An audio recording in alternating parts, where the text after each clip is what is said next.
Hello everyone. तो आज का ये वीडियो स्पेसिफिक उन स्टूडेंट्स के लिए है जिनका कल जेई का एग्जाम है। फाइनली वो वक्त आ चुका है जिसका आपको, आपके पेरेंट्स को और आपके सभी टीचर्स को काफ़ी बेसब्री से इंतज़ार था। आज मैं ये चर्चा नहीं करूँगा कि आपको एग्ज़ाम से पहले क्या करना चाहिए और क्या नहीं करना चाहिए। मैं जानता हूँ ये सारी चीज़ें आपको पता है। आज एक बहुत ही इंपॉर्टेंट मुद्दे पे बात कर रहा हूँ कि जब मैदान में उतर जाओगे, जब आप उस एग्जामिनेशन हॉल में बैठे हुए होगे, उस दौरान ऐसे कौन कौन से चैलेंजेस हैं जो आप फेस करोगे और उन चैलेंजेस को आपको कैसे हैंडल करना है। मेरी आप सभी स्टूडेंट्स से एक रिक्वेस्ट है कि प्लीज इस वीडियो को एंड तक देख करके जरूर जाइएगा, क्योंकि इस वीडियो में मैं वो सारे एक्सपीरियंसेस आपके साथ शेयर करने जा रहा हूं जो कि मैंने जब जेई का एग्जाम दिया था उस समय जो चैलेंजेस मैंने फेस किए, उनको मैंने किस तरीके से हैंडल किया, और साथ ही साथ अपने टीचिंग कैरियर में जो भी डिफरेंट स्टूडेंट्स को जिनको मैंने पढ़ाया और जिन्होंने जेई में एक बहुत शानदार रैंक के साथ एग्जाम को क्रैक किया, उनके क्या एक्सपीरियंसेस रहे, वो सारी चीजें मैं आपके साथ शेयर कर रहा हूं।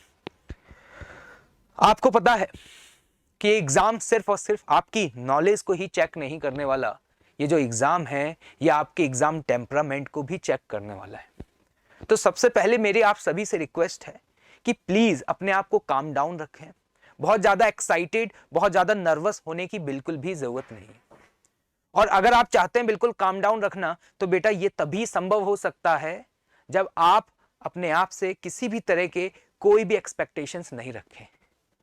आप एग्जाम देने जा रहे हैं, पता नहीं पेपर का लेवल किस तरीके का रहेगा, तो प्लीज कोई भी बेंचमार्क सेट करके मत जाइएगा।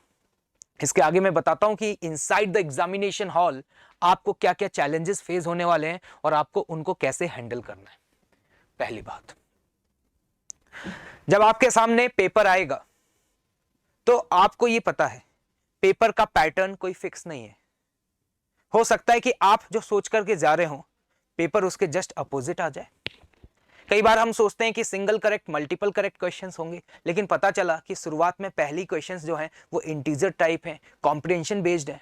और कई बार आपने देखा होगा कुछ डिफरेंट पैटर्न्स हैं, मतलब एक ऐसा पैटर्न जो हो सकता है कि इससे पहले आपने अपनी लाइफ में कभी भी ना देखा हो।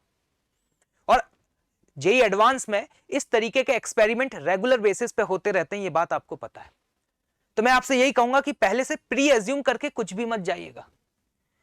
आप पहले से ये सोच करके ही मत जाइएगा कि पेपर का पैटर्न किस तरीके का रहेगा, क्योंकि मैंने जनरली देखा है एडवांस में हमेशा कुछ नए सरप्राइजेस देखने को मिलते हैं।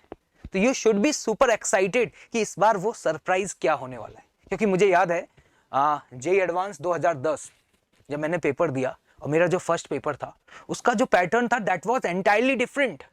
ऐसा पैटर्न कभी पहले पूछा ही नहीं गया था। उसमें पेपर 1 में सारे के सारे क्वेश्चन सिंगल करेक्ट आ गए यार। मैंने इससे पहले कभी भी ऐसे पेपर जेई एडवांस के दिए ही नहीं जिसमें सारे के सारे क्वेश्चन सिंगल करेक्ट और नंबर ऑफ क्वेश्चंस बहुत ज्यादा आ गए। और वहीं पे पेपर 2 का पैटर्न बिल्कुल एंटायरली डिफरेंट। और आपने देखा होगा कि लास्ट 5 to 6 ईयर में जेई एग्जाम्स में पैटर्न्स पर लेकर के कई तरह के एक्सपेरिमेंट्स हुए। तो अगर आप कुछ भी पहले से प्री एज्यूम करके नहीं जाएंगे तो आपको एकदम से सदमा नहीं लगेगा।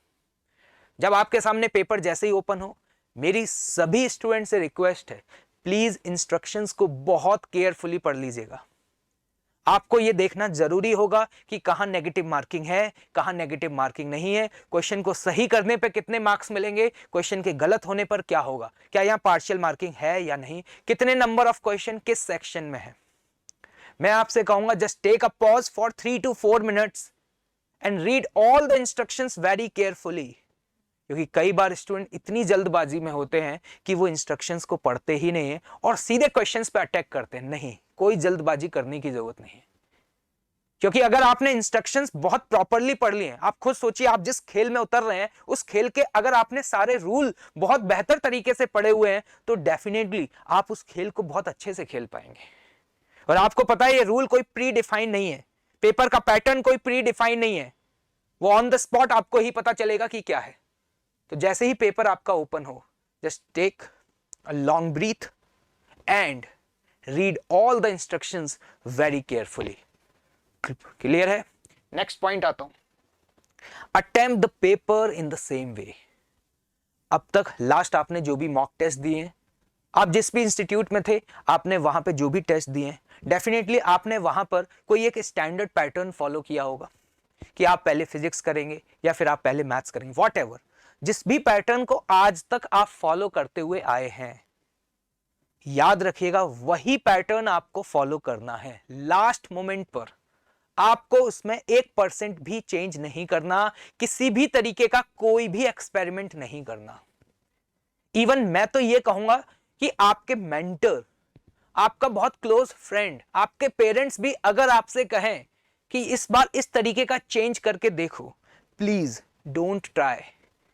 अब लास्ट मोमेंट पर इस तरीके के एक्सपेरिमेंट करने ही नहीं है। जो भी आपने स्टैंडर्ड पैटर्न फॉलो किया है उसी को फॉलो करें, अपने आप पर विश्वास रखें, क्योंकि आपको जिताने वाला भी आप ही हैं और आपको हराने वाला भी आप ही हैं। क्लियर है बात? नेक्स्ट, डोंट वरी और पैनिक। देखिए ये एक बहुत नॉर्मल सी सिचुएशन है कि जब पेपर आपके सामने आएगा तो हो सकता है कि इनिशियल फेज में आपको ऐसे क्वेश्चंस देखने को मिले जिन क्वेश्चंस को पढ़ने के बाद आपको अप्रोच समझ में ना आए या आप इतने एबल ना हो कि उन क्वेश्चंस को सॉल्व कर पाए। और जब हमारे सामने इस तरह की सिचुएशन आती है तो हम एकदम से काफी ज्यादा टेंस हो जाते हैं और एकदम से हम घबरा करके क्वेश्चंस को या तो जल्दी जल्दी पढ़ना शुरू कर देते हैं या फिर हम क्वेश्चंस को स्किप करना शुरू कर देते हैं। मैं आपको जैसा कि शुरुआत में बताया, जे एग्जाम जो है ना वो आपकी सिर्फ नॉलेज नहीं, वो आपका एग्जाम टेम्परामेंट, आपका पेशेंस लेवल भी चेक करने वाला है। This is a psychological exam, आप इस बात को समझें। आपसे अगर पहला क्वेश्चन नहीं हुआ, just cool down, move on to the next question. मैं कहता हूं सेकंड भी नहीं हुआ, जस्ट कूल डाउन।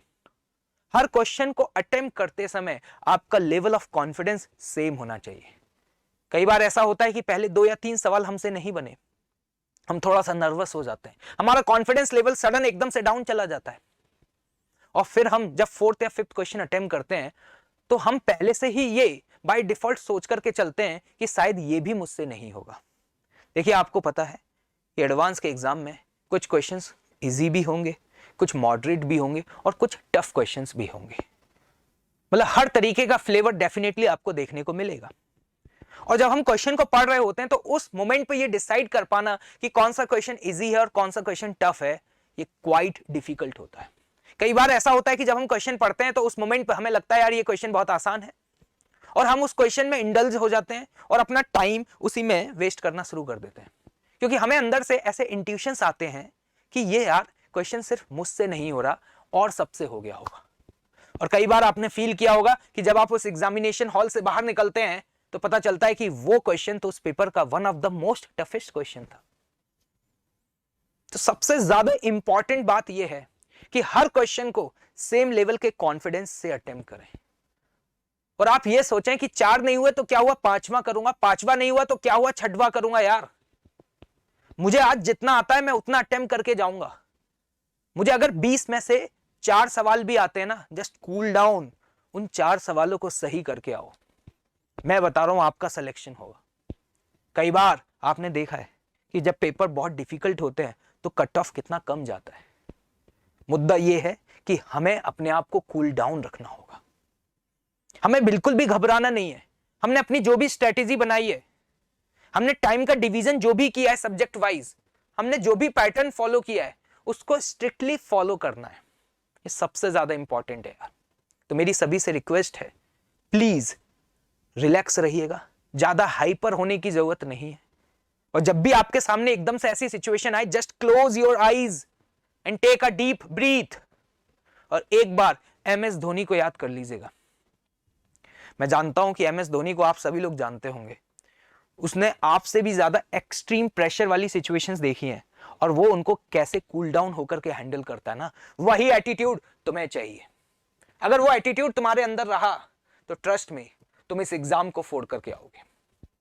बहुत इंपॉर्टेंट है। नॉलेज 5-10% कम ज्यादा चलती है, लेकिन जो जितना ज्यादा कूल डाउन रहेगा, जो सिचुएशन को बहुत रिलैक्स मोड में हैंडल करेगा, डेफिनेटली वो बहुत अच्छा करेगा।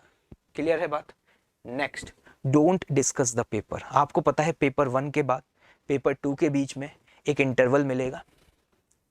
हो सकता है आपका पेपर 1 बहुत अच्छा हुआ हो सकता है आपका पेपर 1 बहुत खराब हुआ हो।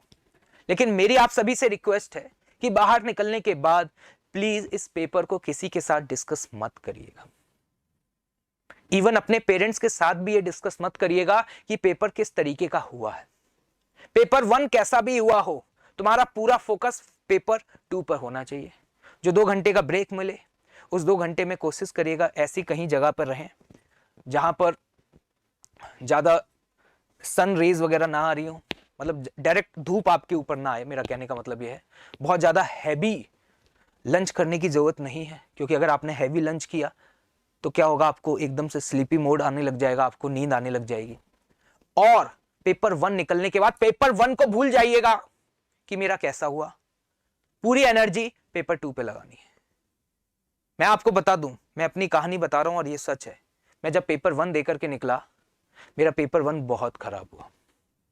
मेरी जितनी एक्सपेक्टेशंस थी उस एक्सपेक्टेशंस के हिसाब से बहुत खराब रहा। लेकिन जब मैं पेपर 2 के लिए एंटर किया, मैं बिल्कुल रिफ्रेश था और मैंने कहा था ये मेरे लिए अभी आज लास्ट पेपर है और मुझे अपना बेस्ट देना है। मेरे पेपर 1 में 88 मार्क्स आए थे। जब मैं पेपर 2 देने एंटर किया ना, तो उसमें मेरे मार्क्स लगभग अबाउट 150 प्लस आए थे। आप सोचिए पेपर 1 मेरा कितना खराब रहा। पेपर 2 में मैंने एकदम से सडन गेम को ही चेंज कर दिया। तो जब मेरे साथ ऐसा हो सकता है तो आपके साथ क्यों नहीं। तो मेरी आप सभी से रिक्वेस्ट है, please don't discuss the paper with anyone. और हर पेपर आपके लिए एक नया पेपर है और एक नई ऊर्जा के साथ आपको उस पेपर देने के लिए भाई एंटर करना है। क्लियर? 5th पॉइंट, आपको पता है पेपर हो सकता है कि one of the most difficult paper हो आज तक के जेईई इतिहास में, हो सकता है। ऐसा भी हो सकता है one of the most easiest paper हो, कुछ भी हो सकता है। लेकिन आपको इसके लेवल के बारे में नहीं सोचना, इसके टफनेस के बारे में नहीं सोचना, क्योंकि आप जानते हैं, क्योंकि आपका सिलेक्शन जो होगा वो रिलेटिव रैंकिंग के बेसिस पर होगा। पेपर अगर टफ आया तो सभी स्टूडेंट्स के लिए ऑल ओवर द इंडिया ये पेपर टफ होगा। तो ऑब्वियस सी बात है जो कट ऑफ है वो रिलेटिवली लो चला जाएगा। और अगर पेपर आसान आया तो सभी के लिए आसान है, तो कट ऑफ अपने आप ही ऊपर चला जाएगा।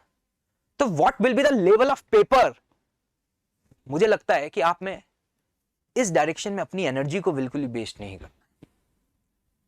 आपको सोचना ही नहीं है पेपर अगर टफ आता है तो just cool down, read each and every question. Trust me, paper कितना भी टफ आए उसमें at least 40 to 50% questions are the ड्यूएबल questions जिनको आप सही कर सकते हो। और वही वो क्वेश्चंस होते हैं जो आपको एक अच्छी रैंक लाने के लिए डिसाइडिंग फैक्टर बनते हैं। हम हमेशा सिर्फ टफनेस साइड पे देखते हैं। आज तक जेईई के आप कितने भी पेपर देख लीजिएगा, कोई भी पेपर उठा करके देख लीजिएगा, चाहे वो 2016 का हो, 2018 का हो, ऐसा कोई भी पेपर नहीं है जिसमें हर एक सवाल टफ है। हाँ, मैं ये कह सकता हूं कि लगभग 30% क्वेश्चन टफ साइड में जा सकते हैं, 40% जा सकते हैं, लेकिन फिर भी गारंटी से दे रहा हूं, बता सकता हूं कि एटलीस्ट 50 to 60% क्वेश्चन ऐसे होंगे जो आप सही कर सकते हैं। बस आपको कूल डाउन रहना है, अपनी एक्सपेक्टेशंस को बिल्कुल जीरो लेवल पर रखना है। और उस समय जब आप पेपर दे रहे हैं तो आपकी पूरी की पूरी एनर्जी जो है वो उस पेपर पे होनी चाहिए। आपको ये नहीं सोचना कि आज मेरा पेपर अच्छा नहीं हुआ तो क्या होगा, मेरी रैंक क्या होगी, आज मैं अगर अच्छा नहीं कर पाया तो मैं अपने पेरेंट्स को क्या जवाब दूंगा। इन सारे फैक्टर्स को अलग करके ये सोचेगा आप इस खेल के खिलाड़ी हैं और जब तक आप उस मैदान में हैं आपको पूरी जी जान से उस खेल को बहुत शिद्दत से खेलना है। खेल का परिणाम क्या होगा उसके बारे में नहीं सोचना, पूरी एनर्जी को डिवोट कर देना।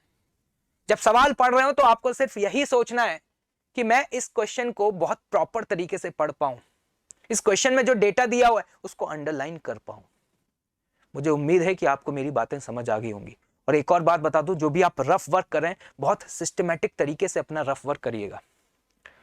अननेसेसरी इधर उधर आप रैंडम कहीं भी सेंटेंसेस मत लिखिएगा, उससे क्या होगा कि आपके लिए बहुत डिफिकल्ट हो जाएगा अपनी गलतियों को रेक्टिफाई कर पाना। और इससे क्या होगा, आपका टाइम बहुत ज्यादा वेस्ट होगा, बहुत ज्यादा किल होगा।